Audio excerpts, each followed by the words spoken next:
Hello and welcome back to Asset Guide YouTube channel. आज की इस वीडियो में रुपी स्टेबल कॉइन की बात करेंगे। ये है क्या और आरबीआई इसको किस तरीके से रेगुलेटेड करती है और आरबीआई का या फिर हम बोल सकते हैं कि हमारी गवर्नमेंट का इस पर क्या पॉइंट ऑफ व्यू है। तो यही दोनों चीज़ें आज हम डिस्कस करेंगे। रेफरेंस ले रहे हैं मिंट का और मिंट में पब्लिश आर्टिकल का। livemint.com वेबसाइट है। क्रिप्टो और लेटेस्ट मतलब फाइनेंस से रिलेटेड, बिजनेस से रिलेटेड न्यूज के लिए पॉपुलर है, तो उसी का रेफरेंस ले रहे हैं। तो चलिए देख लेते हैं स्टेबल कॉइन को लेकर गवर्नमेंट का क्या कहना है। जैसे दूसरे जो स्टेबल कॉइन है, अगर हम उसको देखें कॉइन मार्केट कैप पर, तो कॉइन मार्केट कैप पर स्टेबल कॉइन की लिस्ट वर्सेस गवर्नमेंट के द्वारा लॉन्च किए गए स्टेबल कॉइन, उसमें क्या कहना है वो हम यहाँ पर देखेंगे।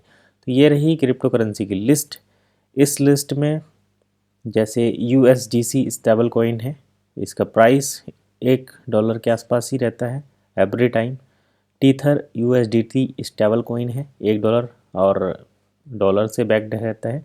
तो वो सभी स्टेबल कॉइन, एक इथाना USD EUSD है, ये भी $1 के आसपास ही रहता है। इसके साथ आपको लगभग हर 10-20 कॉइन क्रिप्टो के अंदर आपको 2-4 कॉइन ऐसे मिल जाएंगे जो स्टेबल कॉइन की भूमिका निभाते हैं, या डॉलर बैक्ड हैं या यूरो बैक्ड हैं, या फिर ऐसी फिएट करेंसी के कॉम्बिनेशन के पैरामीटर को फॉलो करते हैं कि इनके प्राइस जो हैं उतना ही रहेगा। लिक्विडिटी कम ज़्यादा होती है but price will be same. तो अब गवर्नमेंट को जब ऑलरेडी पहले से USDT जैसी क्रिप्टो करेंसी अवेलेबल हैं, USDC या फिर USDC, इसके जैसी जब क्रिप्टो करेंसी अवेलेबल है, तो वाई वे दे नीड स्टेबल कॉइन। और स्टेबल कॉइन में भी ई-रूपी रेगुलेटेड बाय आरबीआई या अदर कंट्री में रेगुलेटेड बाय सेंट्रल बैंक। तो ये हम आज टॉपिक डिस्कस करने वाले हैं। तो चलिए शुरू करते हैं। देखिए, सबसे पहले तो ये जो क्रिप्टो करेंसी हैं, आइदर USDC हो या टीथर हो, ये जो क्रिप्टो करेंसी हैं ये प्राइवेट इक्विटी या फिर किसी ऐसी कंपनी के द्वारा डेवलप्ड हैं जो किसी देश में काम करती हैं, बट उनके ऊपर गवर्नमेंट का कंट्रोल नहीं है। USDT अपने कॉइन की वैल्यू डॉलर से बैक्ड करती है और USDC भी US डॉलर से बैक्ड करती है, but they don't have any direct relation with their central bank और इक्विवेलेंट गोल्ड अमाउंट और बॉन्ड एक्सेट्रा। अभी तक ऐसा नहीं है, in future it will be. तो ये एक अच्छा सिग्नल रहेगा, बट अभी तक ऐसा नहीं है। मतलब अगर USDT के ओनर चाहें तो इसकी वैल्यू को बढ़ा भी सकते हैं, घटा भी सकते हैं, और कितने गोल्ड को वो स्टैंडर्ड मानकर चल रहे हैं ये भी फैक्टर है। मतलब ये सब कुछ रेगुलेटेड होता है, बट ये डायरेक्टली किसी गवर्नमेंट के दस्तावेज में नहीं है। USDT को ऑन करने वाली कंपनी के पास उसके इक्विवेलेंट गोल्ड का भंडारण नहीं है।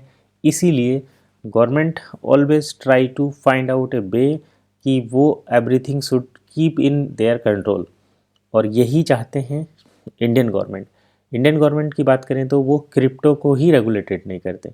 मतलब दे डोंट अलाउ कि कोई क्रिप्टो करेंसी आए जिसमें प्राइस हाइपोथेटिकली इंक्रीज हो।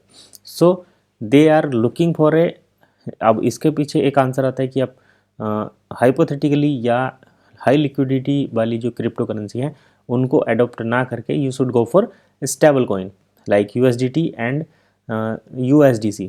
तो उस पर गवर्नमेंट का कहना है कि we don't have any control. Suppose करो एक US बेस्ड अगर कोई स्टेबल कॉइन है, जैसे USDT है या USDC इवन है, तो उस पर अगर मान लो कंट्रोल है भी, तो US गवर्नमेंट का है, डॉलर का है। डॉलर कम ज़्यादा होगा, USDT कम ज़्यादा होगा।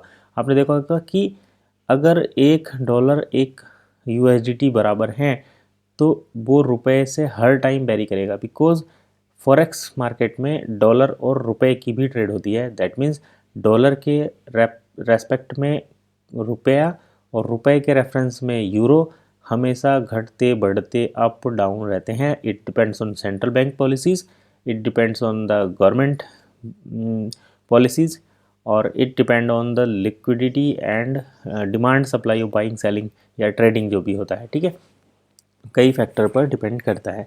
तो इसीलिए अब इंडिया की जैसे यूएस गवर्नमेंट या यूएस के अंदर एक company US based crypto currency लाई, तो भारत के अंदर कोई कंपनी रुपए बेस्ड लाए, उससे बेहतर ये है कि भारत की जो गवर्नमेंट है वो मतलब करंट टाइम में जो टेक्नोलॉजी चल रही है उसको अडॉप्ट करे, एंड गवर्नमेंट ही अगर हमें एक ऐसी CBDC central bank digital currency दे दे जिसको जो है पूरा ब्लॉकचेन बेस्ड सिस्टम हो और उसको एक स्टेबल कॉइन के तौर पर यूज किया जा सके, तो इससे बढ़िया कुछ होगा ही नहीं, क्योंकि उसको गवर्नमेंट का कंट्रोल है, गवर्नमेंट उस चीज़ों को समझती है कि कैसे चल रहा है। यही इस आर्टिकल में पब्लिश्ड है, पूरी डिटेल अगर आप चाहो तो समझ सकते हो, पढ़ सकते हो, डिटेल आपको मिलेगी। ये प्रीमियम है, सब्सक्राइब करेंगे कुछ पेमेंट देकर आप इस पूरे आर्टिकल को पढ़ सकते हैं, अदरवाइज आप समरी देखकर पूरा आइडिया लगा सकते हैं। जैसे should India take care of from America Genius Act and permit the launch of suitably regulated digital tokens, a cryptoplastic RBI is best place to be the idea risk against its reward, मतलब कितना benefit है कितना इसमें risk है। और इसके साथ RBI deputy governor T Ravishankar said that stablecoin do not serve a purpose that cannot be done better with a central bank digital currency। ये कह रहे हैं कि स्टेबल कॉइन किसी भी कंडीशन में आरबीआई के द्वारा launch digital currency, central bank digital currency से बेटर नहीं हो सकता है।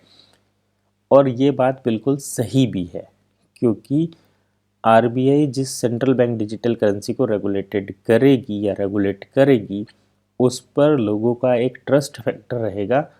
ये हो गया सेंट्रल पॉइंट ऑफ व्यू से। लेकिन अगर हम बात करें डिसेंट्रलाइजेशन के पॉइंट ऑफ व्यू से, तो आरबीआई अपने सीबीडीसी पर कंट्रोल रखेगी।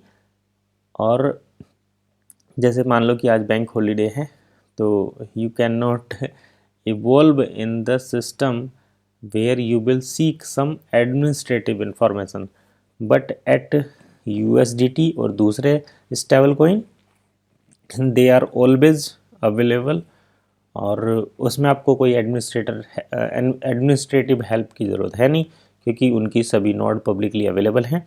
तो ये बस थोड़ा सा डिफरेंट है। बाकी आप Wall Street Journal plus Mint का अगर एक सब्सक्रिप्शन लेना चाहते हैं तो यहाँ पर इन्होंने @19999 का ऑफर भी दिया हुआ है। तो चलिए फिलहाल इतना ही, नेक्स्ट वीडियो में फिर मिलेंगे, तब तक के लिए कीप वॉचिंग हैशटैग गाइड।